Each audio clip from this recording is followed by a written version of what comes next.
আসসালামু আলাইকুম রহমতুল্লাহি ওবরকাতুহ। সময়ত মুমিন মুসলমান দিনী ভাই বোনেরা, আশা করি আল্লাহ পাকের অশেষ মেহেরবানিতে আপনারা ভালো আছেন, সুস্থ আছেন। আপনাদের দোয়ায় আল্লাহ পাকের অশেষ মেহেরবানিতে আমিও ভালো আছি, সুস্থ আছি, আলহামদুলিল্লাহ। সময়ত ভিউয়ার্স, আপনারা দেখছেন জিন জাদুর কোরআনিক চেশা ইউটিউব চ্যানেল, সঙ্গে আছে আমি মোহাম্মদ ওয়ালিউল্লাহ। সময়ত ভিউয়ার্স, আজকে এমন একটা গুরুত্বপূর্ণ শক্তিশালী পরীক্ষিত তদবির নিয়ে হাজির হয়েছি। যে সমস্ত ভাই বোনেরা জাদুতে আক্রান্ত, জাদুটোনা, বান, কুফরি কালাম, ব্ল্যাক ম্যাজিকে আক্রান্ত, এই সমস্ত ভাই বোনদের জন্য অত্যন্ত কাজে দেবে আমলটি। তো আমলে চলে যাওয়ার পূর্বে আপনাকে বলি, আপনি যদি আমার চ্যানেলে নতুন দর্শক হয়ে থাকেন এবং এই রিলেটেড নিত্য নতুন ভিডিও পেতে চান এবং শিখে নিতে চান, তাহলে আমাদের ছোট্ট চ্যানেলটি সাবস্ক্রাইব করে পাশে থাকা বেল আইকনটি অল করে রাখুন, যাতে করে আমি যখন এই রিলেটেড নিত্য নতুন ভিডিও আপলোড দেবো, আপনার মোবাইলে একটা নোটিফিকেশন যাবে, সেখান থেকে আপনি অতি সহজেই আমলগুলো দেখে নিতে পারবেন এবং শিখে নিতে পারবেন। তো চলুন কথা না বাড়িয়ে সরাসরি আমলে চলে যাই। আমলটা হলো কুল গাছের পাতা দিয়ে আমল, অর্থাৎ আমরা যে বরই বলি, বরই গাছের পাতা, এটা দিয়ে আমল, সূরাতুল ফালাক এবং নাস দিয়ে। বিশেষ করে যে সমস্ত ভাই বোনেরা জাদুতে আক্রান্ত, বদনজরে আক্রান্ত এবং কুফরি কালাম, ব্ল্যাক ম্যাজিকে আক্রান্ত, এই সমস্ত ভাই বোনদের জন্য মানে খুবই উপকারে আসবে আমলটি ইনশাআল্লাহ। তো আমলটি হলো, আপনারা যে কোনো দিন থেকে অথবা যে কোনো সময়, বিশেষ করে রাত্রে ছাড়া, দিনের বেলা যে কোনো টাইমে যে কোনো দিন আপনারা কুল গাছ, অর্থাৎ আমরা যে বরই গাছ বলি, সেই বরই গাছ থেকে 7টি পাতা সুন্দর দেখে, ছিঁড়া যেন না হয়, ফুটো যেন না হয়, এবং এরকম সুন্দর দেখে 7টি পাতা আপনারা ছিঁড়ে নিয়ে আসবেন। এনে ওই পাতাটা সুন্দর করে অন্য পানি দিয়ে ধৌত করে পরিষ্কার করে 1 লিটার পানির মধ্যে আপনারা এই পাতাটা ছেড়ে দিবেন। ছেড়ে দিয়ে ওই পানির উপর এবং বরই পাতার উপর আপনারা সর্বপ্রথম কি করবেন, দরুদ ইব্রাহিম 7 বার পরে 7টি ফু দিবেন এবং সূরাতুল ফালাক 11 বার পরে 11টি ফু দেবেন। এরপর পুনরায় আমি আবার বলতেছি বিষয়টা, ওই পানি এবং বরই পাতার উপরে সর্বপ্রথম দরুদ ইব্রাহিম আপনারা 7 বার পরে 7টি ফু দেবেন, সূরাতুল ফালাক 11 বার পরে 11টি ফু দেবেন। এরপরে সূরাতুল নাস 11 বার পরে 11টি ফু দেবেন এবং পুনরায় দরুদ ইব্রাহিম 7 বার পড়বেন।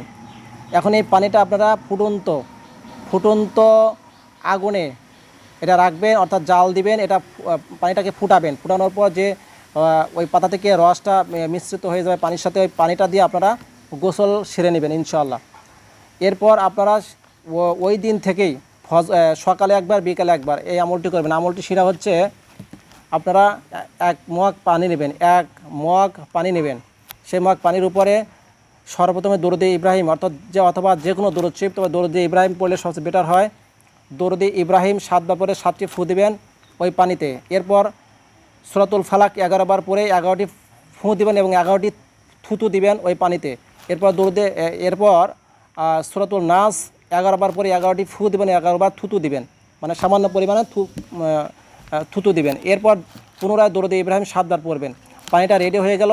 এই পানিটার অর্ধেকটুকু খাবে এবং অর্ধেকটুকু দিয়ে দুপুরবেলা বা যে কোনো টাইমে গোসল করবে। এরপর বিকালবেলা আবার পুনরায় ওইরকমভাবে পানি তৈরি করে পানিটা শুধু পান করে ফেলবে। এভাবে আপনারা কমপক্ষে 7 দিন থেকে 11 দিন ইনশাল্লাহ এই তদবিরটা যদি আপনারা করতে পারেন, হাতে নাতে ফল পাবেন। এবং যারা বিভিন্ন জায়গা মুদাব্বিরের কাছে, তান্ত্রিকের কাছে, কবিরাজের কাছে ঘুরছেন, শুধু টাকা খাচ্ছে আর তদবির দিচ্ছে কিন্তু কাজ হচ্ছে না, আপনারা এই তদবিরটা করে দেখেন ইনশাআল্লাহ। অবশ্যই জাদুটোনা, বান, কুফরি কালাম, ব্ল্যাক ম্যাজিক যাই থাক না কেন, সব আপনার শরীর থেকে ধ্বংস হয়ে যাবে, নষ্ট হয়ে যাবে, আপনি পরিপূর্ণ সুস্থ হয়ে যাবেন ইনশাআল্লাহ। কিন্তু যদি এখানে একটা কথা আছে, যদি আপনার নামে কোনো তাবিজ কবজ পুঁতা থাকে কোথাও, শ্মশান ঘাটে কিংবা নদীর ধারে, পুকুর ধারে, কবরস্থানে কোথাও যদি এরকম পুঁতা থাকে, সে তাবিজটাকে ডিস্ট্রয় করতে হবে, নইলে কিন্তু আপনি সুস্থ হবেন না। তো আপনার উপর যদি কোনো কিছু করা থাকে তাবিজ কবজ ছাড়া, সেগুলো ইনশাল্লাহ সব নষ্ট হয়ে যাবে। তো যাই হোক, আজ এ পর্যন্তই আমলের আলোচ্য বিষয়। আগামী কোনো সময় কোনো ভিডিওতে ইনশাল্লাহ দেখা হবে, কথা হবে। সকলে আমার জন্য দোয়া রাখবেন, আমিও আপনাদের সকলের জন্য দোয়া করি। আল্লাহ পাক যেন সকলকেই এইরকম জাদুটোনা, বান, কুফরি কালাম, ব্ল্যাক ম্যাজিক থেকে হেফাজত রাখে এবং সকলকে যেন নেক হায়াত দারাজ করে, সকলে বলে আমিন। আর শেষে একটা কথা বলি, এই আমলটি সকলের জন্য আমি ইজাজত দিচ্ছি।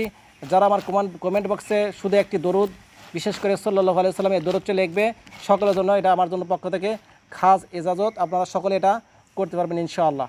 তো ঠিক আছে, সকলে ভালো থাকবেন হযরতগণ। আসসালামু আলাইকুম ওয়া রাহমাতুল্লাহি ওয়া বারাকাতুহু।